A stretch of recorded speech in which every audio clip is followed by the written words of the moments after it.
teachers of Reddit, when can you tell if a student is going through depression or self-loathing? If so, what do you try to do to help?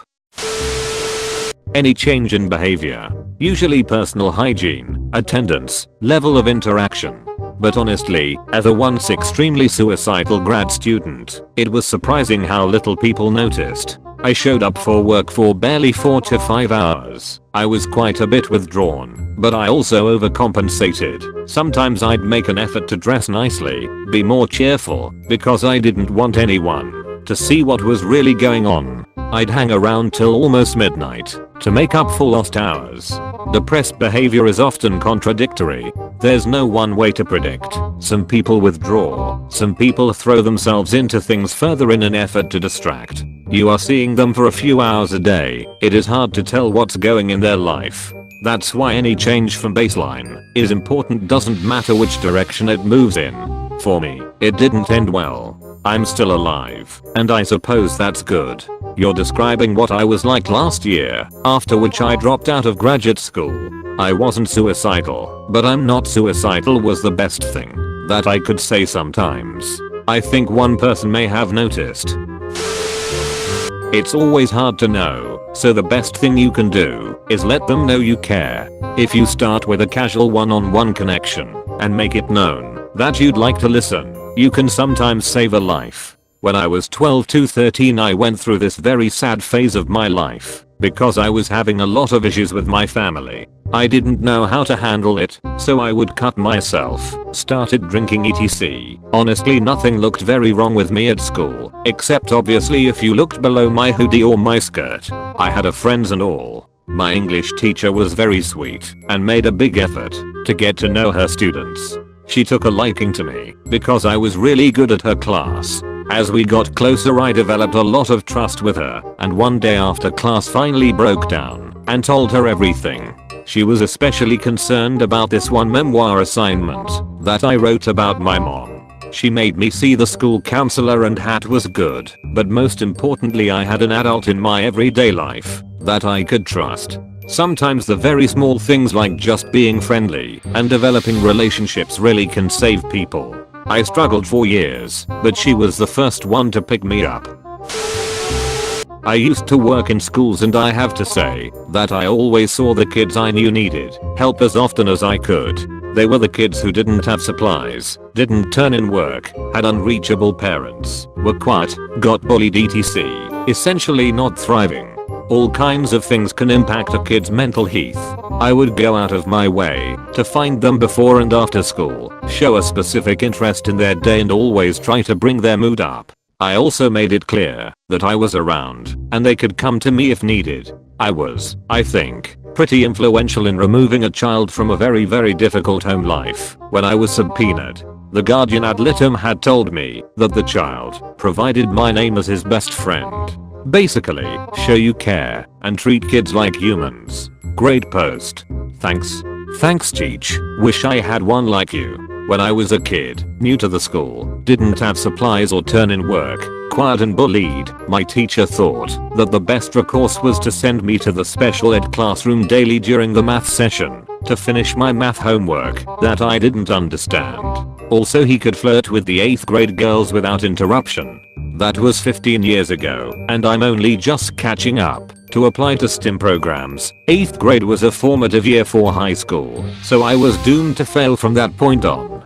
Turns out I like math. This will probably get buried, but I was actually dealing with this today. I have had a freshman, 14 to 15 years old, in my class all year that is super quiet and withdrawn most of the time, but occasionally will contribute the most insightful, well thought out, knowledgeable responses in class. He clearly understands the content, but spends 3/4 of the class sleeping or tuning out. Early on, I noticed that he was clearly bright but not engaging, so I continued to check in with him. He mostly stayed withdrawn, and when I asked him what was going on, he would just shrug. I reached out to home and received no response, and continued checking in with him one-on-one, getting the same shrug. This past week were parent-teacher conferences, and he came in by himself, which a lot of kids end up doing due to parent work schedules. We chatted again, and when I asked him how he was doing, he said, "Well, you remember what it was like to be 15, which was the most detailed response I had gotten from him. I told him I had, and shared that I had gone through some pretty severe anxiety and depression, and didn't receive help until my 20s, and that I wish I had reached out sooner. I then shared with him that we have counseling services on our campus, and asked if he wanted me to make an appointment for him, and he said okay, which honestly feels like a huge victory. I try to get to know each of my kids, and the biggest way I do that is simply by asking them how they are doing each day. May simply respond with, fine, but occasionally they will offer something more vulnerable. I guess to really respond to your question, I look for what I know and remember, and I try to support them the best I can. Good job with that kid. That is a huge victory. I've been teaching high school for 13 years. In that time, we've lost about a student a year on average, and about half of those have been suicides. After one particularly impactful student's passing, I made it my personal mission to form a personal connection with every one of my students. You can tell a student is going through depression or self-loathing the same way you're able to tell when a friend of yours is going through those same feelings. Students are people, after all. Oftentimes, attendance drops, attention to self-care tapers off, and they start to withdraw. They'll stop raising their hand and doing their assignments and sleep through class more and more. When that happens, I try to pull kids aside and say, hey, I've noticed that you seem like you're going through something. You're not alone. I'm here for you, and I care about you. Some kids will deny anything is going on. Some will burst into tears and reach out for a hug. Some will set an appointment to come in and talk later. I also let them know about the support groups we have on campus and ask if they are interested.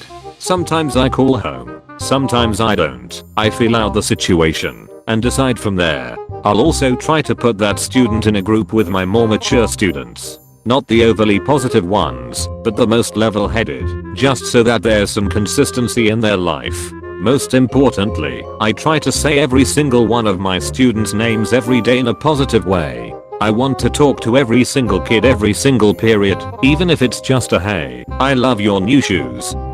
I pay special attention to the kids I know are going through something. It's a delicate balance. I want them to know that I'm paying special attention to them, but I don't want everyone else to know that I'm doing anything different.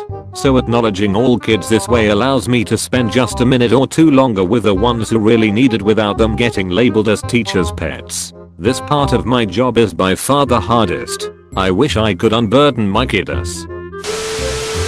My general ed psychology professor is some fancy head of the psychology department in our school. She handed around flyers/papers to our college's student health center and spent about 30 minutes talking to all 100 of us in our huge lecture hall about mental health.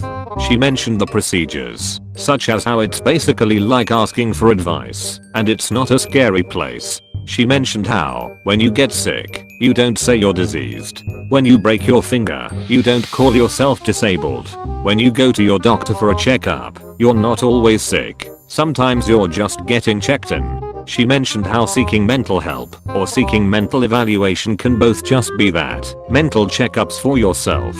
And, for those who felt guilty about their mental illness, it doesn't mean to negatively generalize your whole self as negatively ill or broken. She basically made everyone feel human, and sometimes our brain, head, or body gets sick sometimes.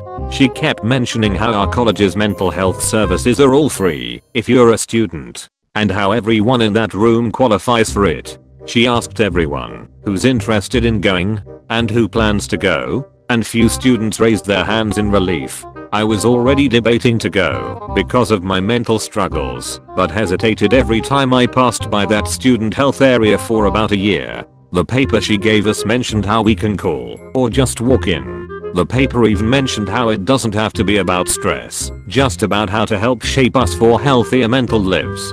It mentioned confidentiality and a place where one doesn't have to feel ashamed of their illness or struggles. This happened about a week ago, so I'm still a little emotional by writing this, so my words might be a little everywhere. Either way, I'm still too afraid to go to the health building in person, but I have been seeking professional online resources / support now. It's a small step, and I know people have to push themselves to get better, like still getting a shot, despite being afraid, but just hearing this professor open arms and remove some fears really relieved some doubts and fear about seeking help.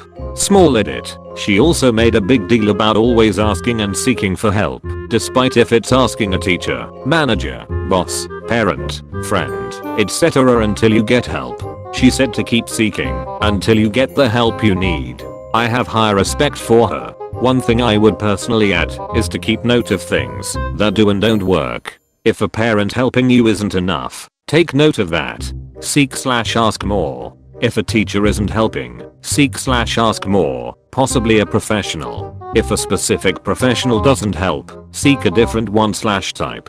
It almost feels like an endless search, but I believe one has to make a huge deal about seeking help, because you are a big deal.